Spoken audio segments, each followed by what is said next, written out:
What's going on, everyone? Welcome back to the channel. I'm Pokehunter Jeff, and man, I just have to take a moment before we get into this to thank you guys, because really over the last month, we've gone from basically nothing to over 600 subscribers. I really appreciate the support. Last video we did was Pokemon cards under $10 that you need to be paying attention to. Cards that I thought were extremely undervalued. And today's going to be a sort of follow-up to that, because I still think there's a lot of opportunity in the market. But if this is your first time watching, don't forget to like, comment, subscribe, hit that notification bell below. It greatly helps to get this video out to other people just like yourself, so I can continue doing videos just like this one. But without further ado, let's get into it. Alright, so as you can see, I've got a bunch of tabs pulled up, just like the last video with all these cards under 10 bucks. I'm going to go through them as quickly as I can and just kind of give my thoughts on it. But I wanted to do this video in addition because there still are a lot of cards that represent really good value right now. This card, to kick it off, was actually from a subscriber who commented on one of the videos, and I wanted to include it because this isn't something that I'm going out and just buying as many copies of it as I can right now, because when we look at the chart, it is under 10 bucks, and I do really like the card, but it's on this downward trajectory right now, and I think we are going to get a lot of those poster collections printed. So there's a possibility that this drops further. However, if you're picking this up for the long term, I think that this and the Lucario are going to do very, very well. The Lucario isn't on the list today because it doesn't meet that $10 price point. It's somewhere around 15, I think. But for this card being under 10 bucks, of Gardevoir, very popular Pokemon, really cool art. I love the attack rare style. I do think this card, if you're willing to hold it long term, will do super well. Then we've got the Mega Charizard X Promo. This card has not been out for very long, but I like that it found a base around $5. It shot up to close to $9. Now it's back down to $5. It's possible that this card drops slightly more, but with a $5 card, your downside is super limited. We all know how popular Charizard is. This is probably the most popular form of Charizard. It's a Black Star promo. I think it does very well. Mega Gengar. So, story with this card, I just vended a card show last weekend, and I was shocked at how many people were asking about this card. And the reason I have the Phantasmal Flames one on here and not the Ascended Heroes, because we got this same exact art, the same exact regular EX card in Ascended, is because Phantasmal Flames is by no means, at least I strongly believe this, going to get as much printing as Ascended Heroes will. I think there's going to be a lot less copies of this card compared to the Ascended Heroes version. I could be wrong in that, but that's just my prediction. And at $2.50, this is a card that if you're holding it for a year or two, I think it's very, very possible for this to be a $5, $6, $7, $8 card. And at these prices, if you're buying a bunch of copies of it, which I don't hate as an idea, you're seeing pretty significant growth, and I think that's exactly what will happen with it. Gengar is super popular right now. I don't really see that changing in the short term. So if you want to pick up a ton of copies of this card, I don't hate that. Then we go to the Ludicolo Phantasmal Flame. So we've got Ludicolo, Wigglytuff, and Flygon, and Dugong. So I've talked about a few of these cards before. And the reason I want to bring them up is because they have gone up slightly from where we talked about last time. We were saying, this card around $1.99, right at $2. It's now closer to $2.50. But by no means should this card be $2. Like, all these really, really cheap illustration rares, I would just be, when you see them out in the wild, or if you're shopping around online, just grab a few here and there, add them to a binder, put them in some top loaders, and stow them away, because I think you'll be very happy in a couple of years when you look at them and realize all of a sudden they're $10 cards. Like, I've seen it 1,000 times before. There's just no reason it should be $2 for a somewhat popular Pokemon. I feel like a lot of people do like Ludicolo. And it's the same story with the Wigglytuff. It's essentially at an all-time low of $5. We've got the Flygon at an all-time low of $4.50. And we've got the Dugong also at $4.50. And the volume on these cards is crazy, guys. Like, I know there's a lot of them on the market, but when you're selling over 600 copies in a week, there's clearly demand for this card. I've said it 1,000 times as well. The cards that feature multiple Pokemon in the art tend to do very well. So, like with this one, you get the Bramblin, the Trapinch, the Lotad, Vibrava. I just think that, these cards will do very well long term. Prismatic Evolutions, I've also talked about Master Balls before because there's kind of some debate in the hobby of whether people like them, hate them, whatever. Regardless of what you think of them, I do think they're great investments right now because they are all, pretty much every Master Ball that I've looked at is at all-time lows. Um, this Eevee is at $10. We all know how popular Eevee is, and it's a rarity we just haven't really seen before. They introduced it here. It is a textured card. I really like that about these. And who knows if we're going to get them again? Like, it's possible that we see Master Balls again, but if we do, I think it's going to be in a very limited capacity, and it will bring attention back to these ones if that does happen. Other version of this card is the Pokemon Day stamp. There are a lot of copies of this one as well, but it's Eevee, and it just saw this spike to $7.50 back in September. It's currently $4. People in this hobby love their stamped cards, and although it's not a Black Star promo, this stamp on this card is enough for this card to do very well over time.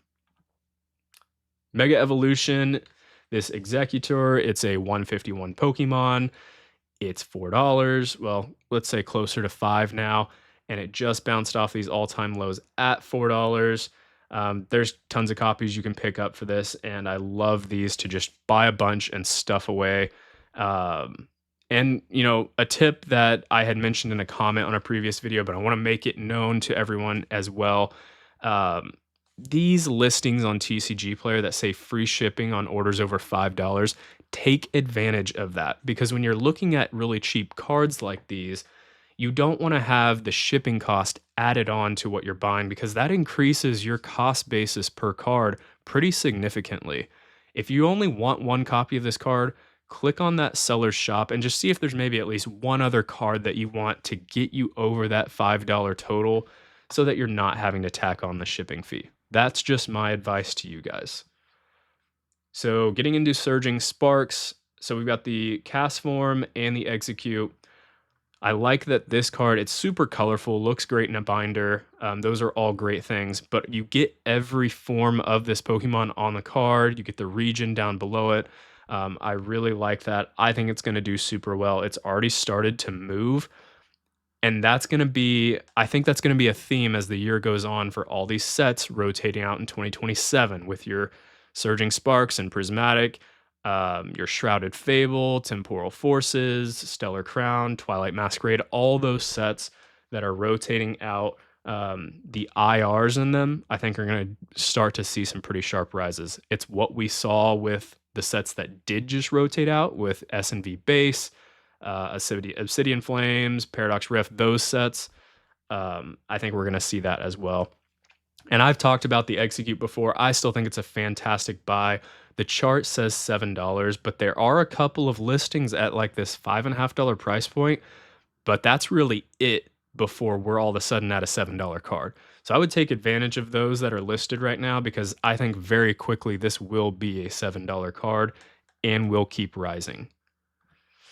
We've got the Ledian from Stellar Crown. There's not a ton that I like from Stellar Crown. You've got the Bulbasaur and the Squirtle up top, obviously, but I do really like the art in this card. It's very calming. I think it's a beautiful card, and we don't see a lot of cool arts for Ledian.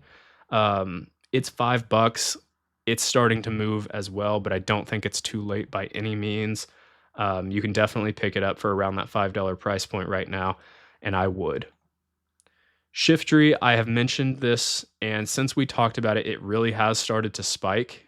But again, I don't think it's too late on this card, because this is probably, save for like if you're a big fan of the mid-era EX cards, this is probably the coolest Shiftry we have ever gotten. I really think that this should be closer to like a $15 card, and I think it won't be long before it reaches that price. Mabosstiff is SNV base, it is rotated out, and I'm kind of surprised that this card hasn't seen more of a rise. It's seen a slow, steady one, but not anything sharp. And that's probably just going to be the story for this card. I think it's going to be a slow gainer over time. I actually like this art better than the Arven's Mabosstiff SIR card. And I just think it's a really cool art with the sun rays coming through. To me, it's a very wholesome card, and I think that those type of arts do very well in the hobby. Pikachu World Championship promo. So every year we get some sort of Pikachu World Championship promo. This is the 2025 one, and it's bouncing off of all-time lows. I'm kind of surprised at how long it stayed at this $5 price point, but it is starting to move. Demand is stepping up. If you look at these light blue bar graphs on TCG Player, I don't think it's going to get cheaper than this. I think now is the time to pick up this card before it really starts to spike. So now we're going to get into some of the trainer gallery cards from Sword and Shield, because a lot of them have really taken off, but there's some that I think are definitely still being slept on. And Kricketune might be my favorite of the bunch because no, it's not a popular Pokemon, but the art is incredible in it. And when we're talking about just the sheer amount of Pokemon you get on one card, this one is at the top of the pack. Like everywhere you look on this card, there is something different. You've got the Lotad hidden down here, Snom, Bunnelby, Kamala, Golbat on the light post here. There's just everywhere you look, there's a different Pokemon. I think it will do very, very well. Not only just because of that, but it's also got the yellow borders. It's a full art card. The art itself is really cool. I just think that, for what are we at? $5 on this, and it was just over. Saw a nice spike to $7.50 in September. Right now at this price point, I think it's a great buy. Oranguru, very, very colorful card, yellow borders. It's $2.50. So I just don't see with some of these trainer gallery cards how they stay at these prices. We're not getting yellow borders anymore. That's gone. They're very, very cool arts. Maybe not of the most popular Pokemon, but for $2.50, I don't think it's very fair for some of these cards. Same story with the Braixen. It's about 4.5. There are cards with worse artwork than these that are $10. So I don't think these stay at this price point for much longer. Serena is popular from the anime as well.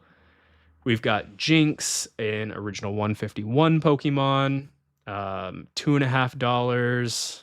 We've got Rockruff. This is probably the cutest Rockruff card we've ever received. It's $4. And the Drudagon, this is the Ace Trainer Dara from the Black and White games. I believe she was a trainer in like the Dragon type gym in those games. Not by any means like a super popular character, but the art on it is very, very cool. And it's $3-4. Downside, super limited. And then, so last for the trainer gallery cards, this one is one of the, actual textured full art cards, and it's one of the cheapest among the bunch of them because, and the reason it's on this list, yes, it's under the $10 price point, just barely. We're at $9.90 right now, but I think it's very quickly going to get above that because you get a generation specific art. So it's a VMAX form of this Pokemon. As Sword and Shield gets older, people will have nostalgia for that type of thing. But also you get the Route 1 sign in there. You get the Pokeball that's kind of out of focus on the front of the card. I just think there's a lot going on in the art. There's even a Miltank back here. And I just think that this card is going to do super, super well over time. And I think it's really flying under the radar right now. This is the oldest one on the list today. Lucario is super popular, but the reason I wanted to add this is I'm kind of shocked that it's under $10. It's an XY era promo. I think it's a really cool artwork of Lucario. It is a holo, and it was over $10 back in October. It kind of came crashing back down to this $5 price point. It's $7 right now. And what I like about these XY era cards, there's not a ton of listings for them. Like there's 24 copies of this card on the market, and you can quickly see it just becomes back to a $10 card. Like it doesn't take much for someone to come in here and say, Okay, I'm going to buy 5 copies of this card, and all of a sudden it's $10 again. So, because the quantities are so limited on this, it is a cool art of a popular Pokemon. I'm adding it to the list, and I am picking up a few copies of this for myself. And then this one is completely out of left field, but I really wanted to add it to the list because we don't have a ton of Shrouded Fable stamped cards. This is not a Black Star promo necessarily, but I mean, basically the same thing. You get the Shrouded Fable stamp on the card. Kingdra is a somewhat popular Pokemon. But what I really like about it is that it's $1. It is $1. I really don't think there's any way it gets cheaper than that. Um, People in the hobby love their stamped cards. I think it will do super well over time. And for $1, this is something that I would love to pick up just like 10 copies of it. Allocate $10 of your budget to just pick up some copies of this card, put them in some top loaders or a binder, however you want to do it. And in 2, 3 years, I think you'll be surprised at what this card will be worth. I don't expect it to do anything crazy. It's not like it's my favorite card on the list today, but for $1, I think it's just a super, super safe play. So that's going to do it for today, guys. If you watched all the way to the end, I greatly appreciate it. Don't forget to like, comment, subscribe, hit that notification bell below. And, I put out these videos because there are so many cards that represent a really good opportunity in the market right now. The market's changing every single day. It's crazy. There's new people coming into the hobby. We've got the 30th anniversary coming up. I think Pokemon Company just dropped some information on Pitch Black as well. So, go to the Pokemon website, check that out. But there's just so much changing day to day, and these cards represent really good value with very limited downside. So if you enjoy this content, don't forget to engage. Like, I would love to talk with you guys in the comments. I want to hear what your favorite picks are right now, so feel free to let me know. But with all that said, let's get hunting.